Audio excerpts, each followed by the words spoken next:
নমস্কার বন্ধুরা, Swapna kitchen family ব্লগে তোমাদের সবাইকে স্বাগত জানাই। বন্ধুরা, তোমরা কেমন আছো? আশা করি তোমরা ভালো আছো। আমিও খুব ভালো আছি।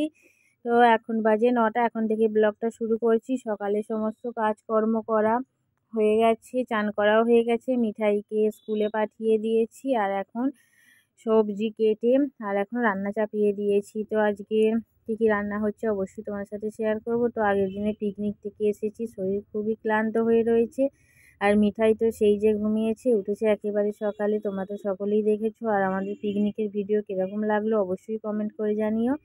তো রান্নাটা তাড়াতাড়ি করে নিচ্ছি, মিঠাইকে আবার স্কুল থেকে আনতে যেতে হবে। তো মিঠাইকে এইমাত্র স্কুল থেকে নিয়ে এলাম, নিয়ে এসে ওকে খাইয়ে তারপরে চান করিয়ে দিয়েছি। আর এখন কিছু ফুল দিয়েছি, সেই ফুলগুলোকে এখন ও বসে বসে মালা গাঁথছে।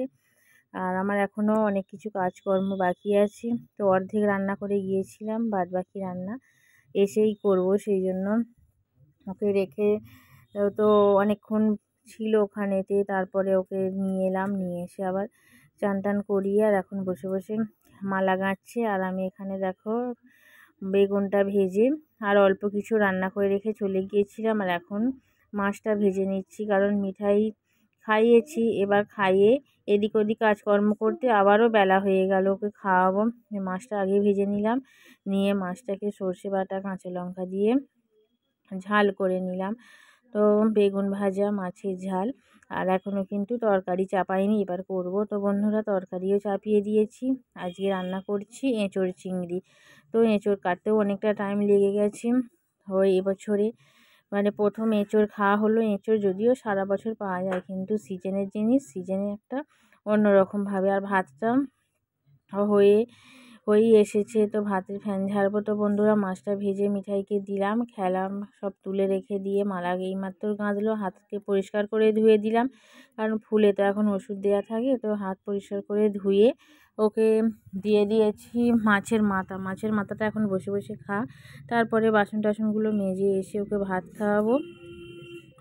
ভাত টাত খেয়ে এখন মিঠাই ঘুমাচ্ছে, অনেকক্ষণই প্রায় শুয়েছে। এবার ওকে ডাকবো, আমিও শুয়েছিলাম।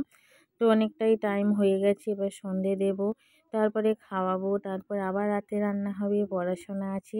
এসব করতে করতে কখন যে 11টা 12টা বেজে যাবে, তো মনে হবে যেন এই তো সকাল হলো, তো এক্ষুনি রাত্রির হয়ে গেল। তো দেখো বন্ধুরা, ওকে তুলেছিলাম, তুলে ওকে খাওয়ালাম, খাইয়ে আর এখন বসিয়ে দিয়েছি পড়াতে। এখন পড়ছে, চুল একটু বেঁধে দিয়েছি, দেখতে খুবই সুন্দর লাগছে চুল বাঁধা অবস্থায় মিঠাইকে।